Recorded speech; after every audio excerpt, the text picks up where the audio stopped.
Hey everybody, it's Zergear Plus, and welcome to my 300th video on this channel. Ding! Now, I decided to do something a little different with the 300th video, and I'm doing the hand thing again. But yeah, I decided to do something a little bit different this time, and that's that for every 100 subsequent videos, I'm gonna do something that I'm just gonna tack onto this video that will never tack onto this channel that will never be done ever.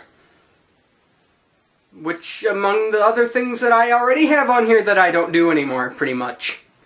And that will be game reviews. Ding! Yeah, I thought it was a stupid idea. What, you think just because of this 300th video, you think I'm gonna give you guys a game review? I don't even have one set up. You know, whatever, guys.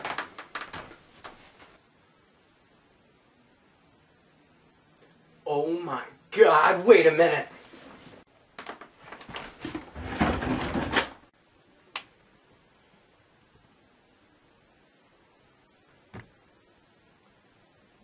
Well, there was that one.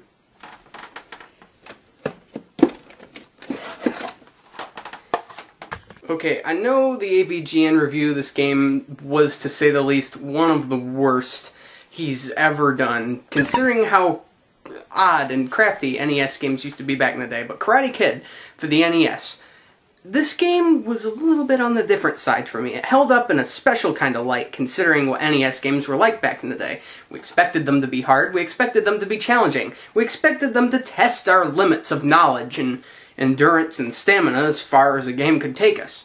But this one was a little bit different. This one was a little bit manipulative. And it just didn't feel like the Karate Kid movie. It was darker and more sinister, and it just kind of... Come on, I'll show you. Oh yeah. Feels good to be playing this again. Just take in the ambience. And oddly enough, it starts you right where the first movie ends. Admittedly, all you have to do is rush your opponent, pressing forward, and then kick him. That's pretty much how the game was designed. Not too much thought put into it, if you ask me, but we'll take what we can get. It was an NES game, after all.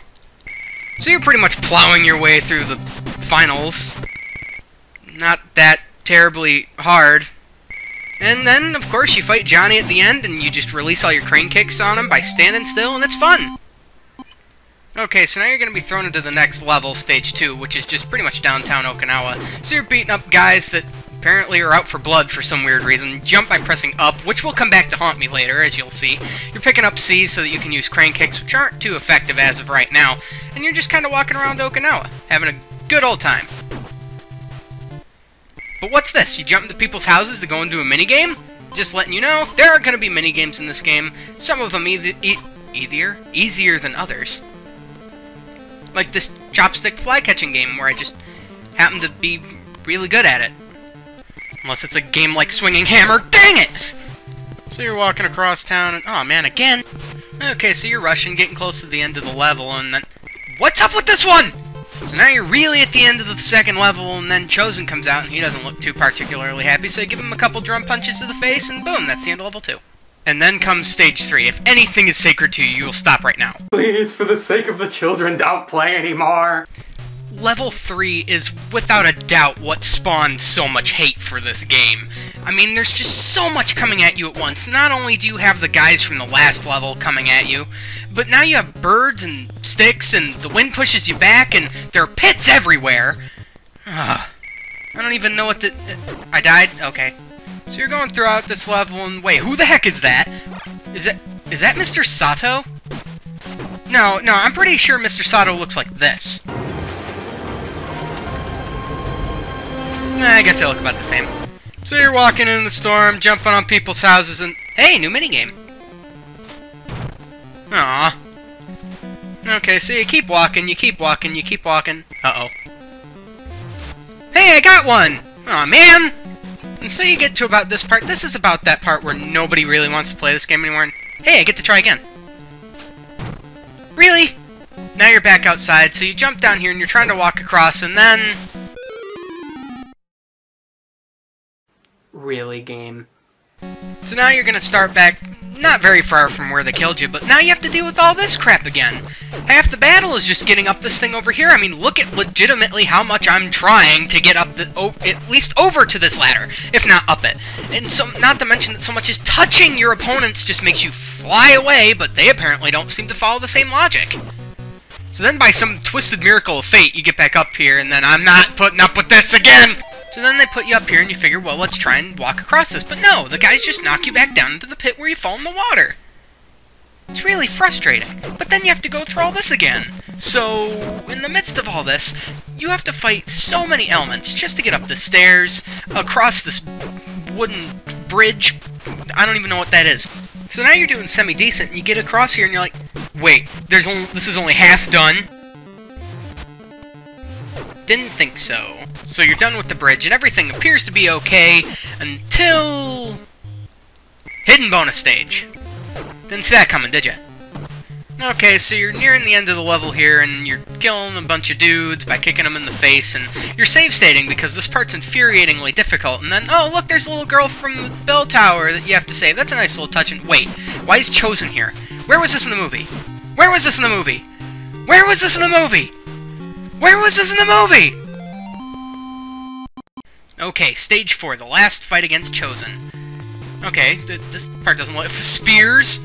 Okay, so these guys can apparently use spears now, and you keep dying, and dying, and dying! Does anybody remember this part of the movie at all?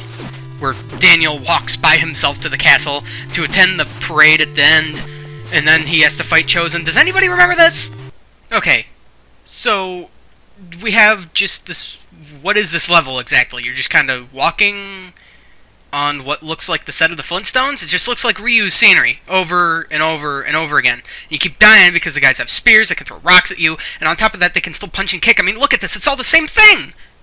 Look at it! So eventually you get to the end of the level, and you have to fight Chosen, and oh look, Kumiko's there too. That's kinda nice, it gives added effect, and so, wait, wait, what? Oh, I see, she doesn't want to go anywhere near Chosen or she kills herself! Okay, so eventually you beat Chosen by keeping him away from Kumiko, and then, what do you know? You beat the game.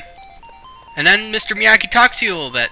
You've successfully guided Daniel-san through all of the challenges, and have become what? A martial arts master. Well, boy do I feel good about myself.